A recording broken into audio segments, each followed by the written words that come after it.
భక్తుడు. మరి వారి ఇద్దరిలో భేదం లేదా? మహర్షి. భేదాలు విషయ జగత్తు దృష్ట్యానే గాని సత్య దృష్ట్యా కాదు. ఆ ప్రొఫెసర్ భగవాన్కి ఎంతగానో కృతజ్ఞత తెలిపాడు.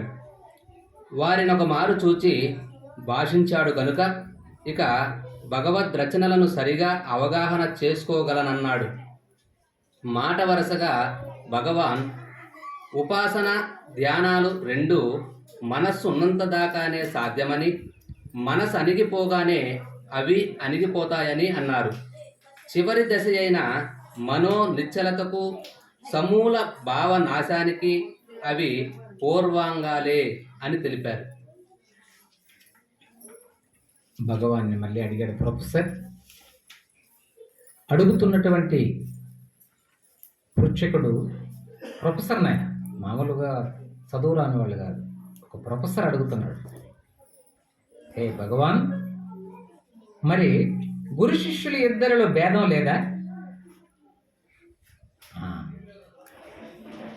మహర్షి, ఉన్నాయి.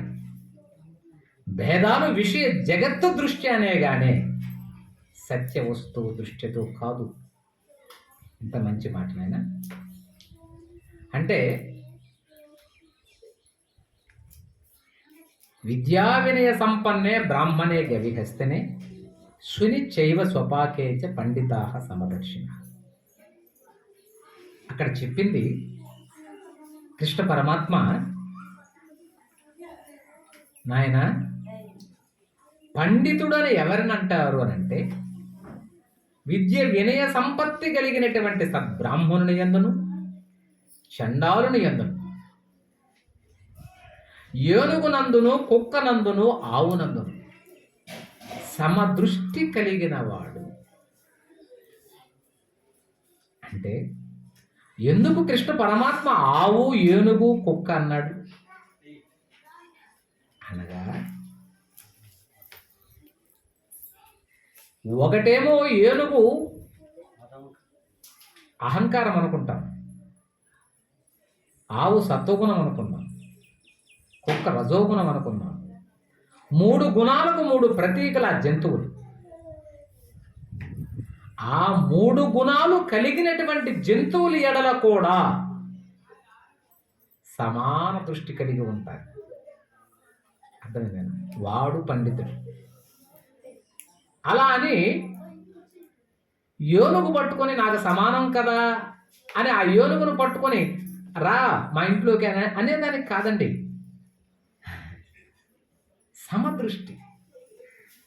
తేలు యందు పామునందు కూడా పరమాత్మే ఉన్నాడని తెలుసుకోమన్నాడు, అంతేకాని అలా తేలును పట్టుకొని నీవు కూడా పరమాత్మేనంటే అని చేతికి ఎత్తుకోమని కాదది. ఈ భావన మనం గ్రహించాలి. అలా నాన్న ఇక్కడ కూడా విషయ జగత్తు దృష్ట్యా భేదాలుగా ఉన్నట్టున్నాయి. గురువు వేరు, శిష్యుడు వేరుగా కూర్చొని ఉన్నారు. కానీ మూలములోకి వెళితే, మౌలికమైనటువంటి విషయాన్ని గ్రహిస్తే, ఎవరైతే అక్కడ కూర్చొనున్నాడో, ఎవడైతే ఎక్కడ కూర్చొనున్నాడో, ఇద్దరిలో కూడా పరమాత్మ సమానంగా ఉన్నాడు. అది దర్శనం. ఆ దృష్టితో చూసిన వాడికి భేదం లేదు.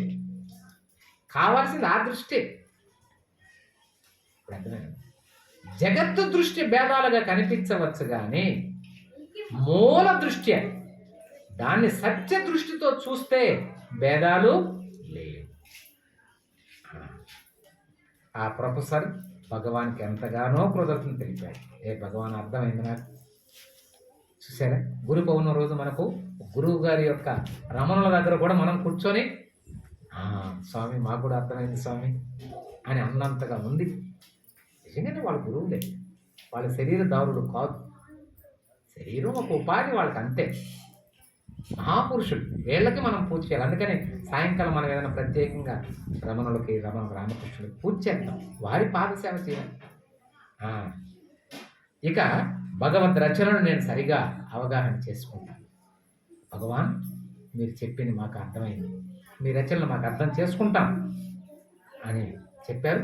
మాట వరుసగా భగవాన్ ఉపాసన, ధ్యానం ఈ రెండు కూడా మనసు ఉన్నంత దాకా ఉంటాయి నాయన. మనసు అణిగితే ఉపాసన లేదు, ధ్యానం లేదు. నీవే పరమాత్మ స్వరూపం అర్థమవుతుంది. ఉపాసన అంటే భక్తి, ధ్యానం కూడా. ఈ రెండు కూడా మళ్ళీ నీకు ఉండవయ్యా. నీవు ఆత్మస్వరూపుడుగానే మిగులుతాయి. కాబట్టి అవి రెండు ఉన్నంత, ఆ మనసు ఉన్నంత వరకు అవి రెండు ఉంటాయి అని చెప్పి, మనసు అణిగిపోగానే అవి అణిగిపోతాయని చెప్పి భగవాన్ చివరి దశైన మనోనిశ్చలత, చివరి దశ మనోనిశ్చలత ఆయన ఇంతకుముందు చెప్పారు గురు శ్లోకం. అలా ఏకం నిత్యం విమలం అచలం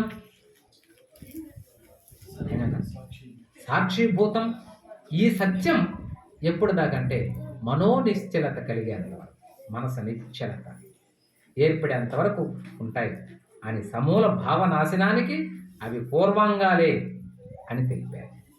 కాబట్టి నాయన ఈ ఉపాసన కానీ ధ్యానం కానీ నీ మనోనిశ్చలత కలిగేదానికి పూర్వంగాలు, పూర్వ దశలే. ఆ కలిగిన తర్వాత అవి రెండు కూడా నాశనం అవుతాయి.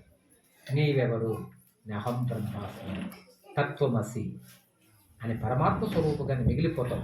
ఇక అక్కడ మనసు మౌనమైపోతుంది, నిశ్శబ్దం ఆవరిస్తుంది. నీకే ఆ అనుభవానికి వస్తుందని రమణులు ఆ ప్రొఫెసర్ గారికి ఇంతటి చక్కటి సమాధానం చెప్పారు.